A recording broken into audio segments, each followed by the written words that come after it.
George Schillinger is celebrating 62 years of marriage and a big family. Family that he never takes for granted.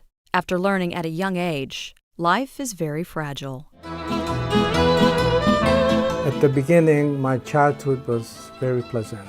George grew up in a small town on the Hungary-Romania border. We biked and played soccer all the time. There was no discrimination. But times would change. A dark cloud was moving over Europe. Laws came in the fascist government. Those laws restricted the freedom of Hungarian Jews. The Schillinger family lost its hardware store.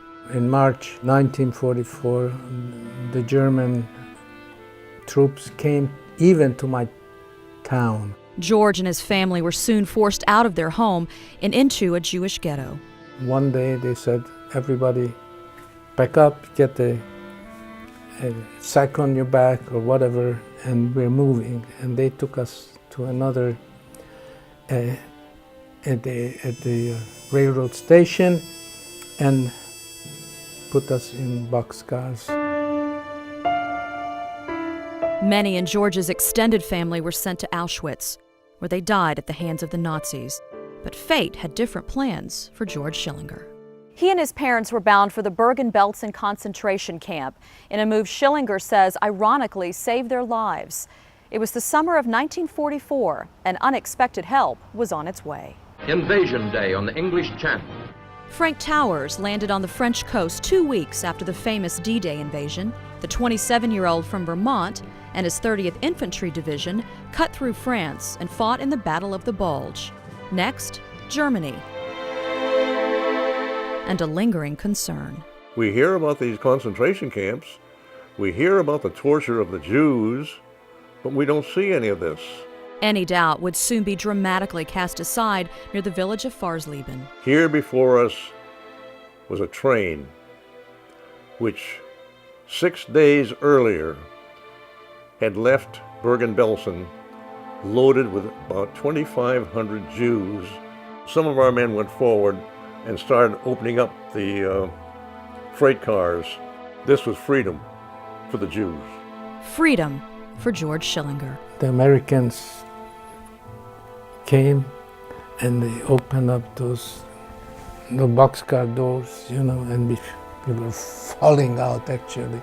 I couldn't even move at that time. Schillinger says he was near death. He came down with tuberculosis at Bergen-Belsen. Since I was deadly sick, the Americans picked me up and put me on a stretcher, and they took me to a field hospital that they set up. Schillinger slowly recovered. Towers moved on. At this time, I had my job to do, and we were going to finish fighting the war. We only had about 2 more weeks to go. Basically, I said bye-bye to these people. You're in good hands now. I'm not going to worry about you anymore. You don't have to worry about me. But life has a way of bringing people back together, more than 6 decades later. They were the angels, those soldiers. George and Frank are now working together to preserve history while ensuring the future.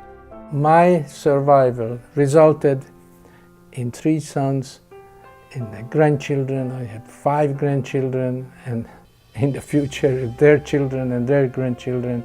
So it's a lot of life was the result of my survival.